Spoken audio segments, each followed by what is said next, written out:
Right now, U.S. airlines are canceling hundreds of flights because of an order from the FAA to reduce air traffic amid the government shutdown. San Diego International Airport is one of the hubs expected to reduce flights, and CBS 8's Regina Yarita at the airport inside there with a look at how things are being impacted. Regina? Yeah, well, guys, I keep checking FlightAware, which is a website that tracks flights across the nation. So far, 13 additional flights this morning have been delayed. We started with 13. We're up at 26 flights delayed, with 25 cancellations coming in or out of San Diego International Airport. We've also been talking to travelers here, some of them telling me, yes, that's correct. Some of their flights have been delayed an hour to 45 minutes to 2 hours. A few of them have been to D.C., others to Vegas, others to Austin. So the biggest thing I could let passengers know, especially those who are waking up this morning, who are probably heading to the San Diego International Airport, you want to check your flight status. Some passengers have been getting notified 15 minutes before, an hour before. So there's just going to be a lot of change, and definitely the biggest thing is to be patient because everybody is feeling it. We do know that this airport is one of the hubs expected to gradually reduce air traffic by 10% starting today. So airport officials are asking passengers to arrive early to the airport, even for a domestic flight. Passengers are also strongly encouraged to check their flight status, as I've mentioned, before coming to the airport, and plan to arrive no less than 2 hours before their flight. We've also been checking the TSA line. I know that that's been a concern for some travelers here. The TSA line has been moving, at least for here on Terminal 1, close to the JetBlue and Southwest flights. But here's what the U.S. Transportation Secretary told everyone on Wednesday. This is not based on what airline travels, has more flights out of what location. This is about where's the pressure and how do we alleviate the pressure. Now, we do know that California is one of the states that's going to be most impacted. I've said this before, that we do know that here, the San Diego Airport, as well as LAX and San Francisco, are part of those hubs that will be impacted. So biggest thing, arrive early, check that flight status consistently. Why is this happening? And I've had a lot of questions about the data. And I necessarily didn't want to give the data because some people might say, well, you're at 10%, it should be at 15%. Others might say it should be at 5%.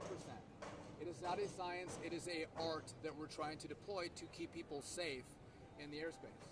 And we're trying to be, we're trying to prevent the pressure that we now see building in the system. There's a very easy solution. Let's open the government up. Let's pay our controllers and reduce the pressure. That's not happening. The Senate actually is going home this weekend. As many people here can't get home, the Senate goes home. They should be here every day, every weekend, every week, trying to find a deal so we can open the government back up. Mr. Secretary. I'm not done. I want to talk to you about the data. So first, some have asked what's happened in the airspace. So a few points that we look at that are sending us in the wrong direction. Right? So number one, loss of separation in the airspace. So that's the minimum distance we keep between aircraft to keep them safe. We've seen breaches, more breaches in regard to that loss of separation. We see more incursions on tarmacs throughout the country. And we have more complaints from pilots about stress from air traffic controllers and more complaints about the lack of responsiveness from controllers. So that data is going in the wrong direction, not in the right direction, which made us make the decision we have to actually take additional measures to reduce the pressure in our system. I want to make one comparison. I'm getting sniped at by some Democrats. I don't like it. I didn't put us in this situation. They did. We were here 10 months ago, and I want to make a comparison only in regard to this. The FAA didn't look at the data to say there were near misses in this airspace between helicopters and fixed-wing aircraft. They didn't see the data. We learned from that. So now I'm looking at the data and seeing pressure, and we're going to take action. The safety team at the FAA reviewed that data. The administrator looked at it. These are the recommendations that have come from the FAA safety team. But you want us to look at what we see with regard to data and make really good decisions to keep people safe. That's what we've done today. I think it's the right decision. And again, I want to hear from passengers. Happy, ready to take your questions or anyone else. How would you rate the airline's response, and what would you say to passengers who are frustrated with cancellations and delays? The airlines have been good partners. They don't love this. They're going to lose millions of dollars because of this. It's challenging for them to take down flights. And to those passengers that are upset, listen, call your Democrat senator. 14 times they voted no to open up the government. Those in the House that are sniping at me, they voted no to open up the government. And again, you can have votes. There's a process on how this is supposed to work in the Congress. Shutdowns are not the way you get your will in your way if you've lost elections. You introduce bills, you debate, you vote. That's what you do. And if you can't get what you want, you don't shut the government down and inflict this pain on the American people. Yes. At what point should passengers expect international flights to open? I'm sorry, what's that? At what point will international flights open? So international flights are not going to be impacted, and there's a reason for that. I appreciate the question. We have international agreements that we abide by, and because of those international agreements, I'm not going to impact those international flights. And because if I do, what will happen is we have other countries that are waiting to have a breach of those contracts from the U.S. so they can cut down American flights, and that would have a very long-lasting impact on our ability to send travelers from the U.S. to those partnering countries that have the agreements. When we spoke on Wednesday, we talked about 10% as the number. I asked you, did you think about doing a lesser number? You guys ended up going to 4%. If 4% doesn't work today, could you increase it even more than 1% daily? Could we see it go up more? That's a great question. So we had talked about 10%. Yep. As I reviewed that with the safety team at the FAA, they said the safest way to do this is to get to 10%, to do a step approach. And do it. We're doing it at 4%, and then as you see, 4 days later we do 2. 2 days later we do another 2, and then 2 days after that we're at 10%. They thought, from the safety team and the administrator, that was the best way to do this and the safest way to do this, which is why that's what we rolled out. Secretary, can you talk? Can you clarify if it's 10% across all flights across America or 10% impact on the 40 airports that you have? It's the 40 airports. So we're doing 10% on the 40 airports. That's where we saw the most pressure.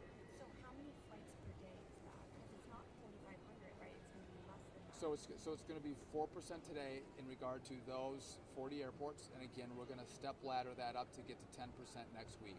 The exact number I can't give you. And I don't want to see the disruption. I don't want to see the delays. Now, there could be a benefit. If I can get the controllers to come back to work, I asked the head of the Air Traffic Controller Union to reach out to his controllers, to ask them to show up. It is their jobs. If they start coming to work, we may have the same experience we had in Newark. We had delays and cancellations in Newark in the early summer. We reduced the capacity, and then the flights were on time. Right? We had less cancellations, less delays. It was the most on-time months we had at Newark ever.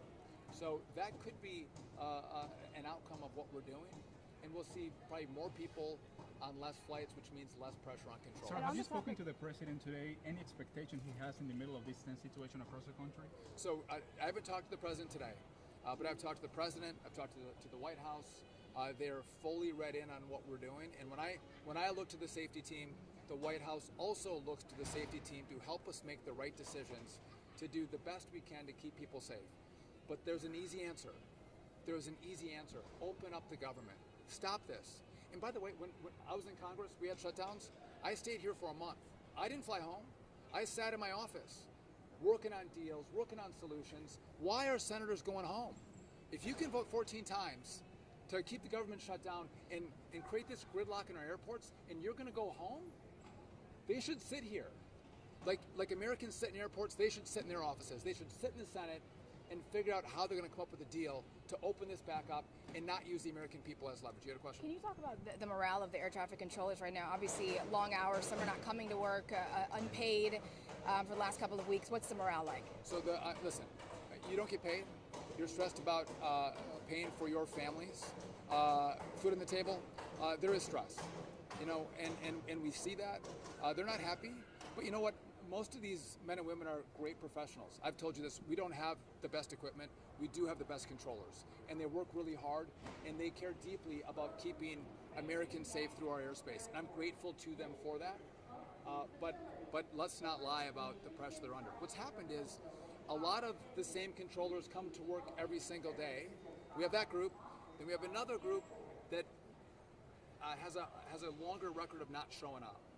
And so the ones who do come to work, they're the ones that are working 6 days a week, 10 hours a day. And you can do that, all of you guys work big hours. You can do that for a couple weeks, but at one point you're going to get burned out. You're going to get burned out. And that's what we're seeing now. There's a higher level of fatigue with the controllers because they've been doing this for a long time as we've tried to mitigate the impact of the shutdown. But now when we see numbers go in the wrong direction, the data go in the wrong direction, we have to take preemptive action to meet our obligation. First one is keep the airspace safe. That is the first job we have. And by the way, at DOT we do a lot of things. This is the most important, and that's why we're taking the action today. I'll do one more question. Even if the government does reopen next week, when could we start to see flights resume as normal? Could this spill into Thanksgiving and the holiday season? It's a great question. If the government opens on day one, will I see an immediate response from controllers? No, the union is telling me it's going to take time to get them all back in. Okay, I don't wish this was the circumstance in which I was dealing with. So I imagine as we see the data change and more controllers come to work, we are as quickly as possible going to take these restrictions away. That's the best approach. But we have to look at how many controllers come to work and how long that takes after the government opens back up. And here's what's hard for us. It's not one tower. It's not one TRACON. It's not one community. One day it's LA. The next day it's DCA. Then it's New York, and then it's Orlando. It's not the same place every single day, but we do see these staffing triggers, which means more controllers calling in sick.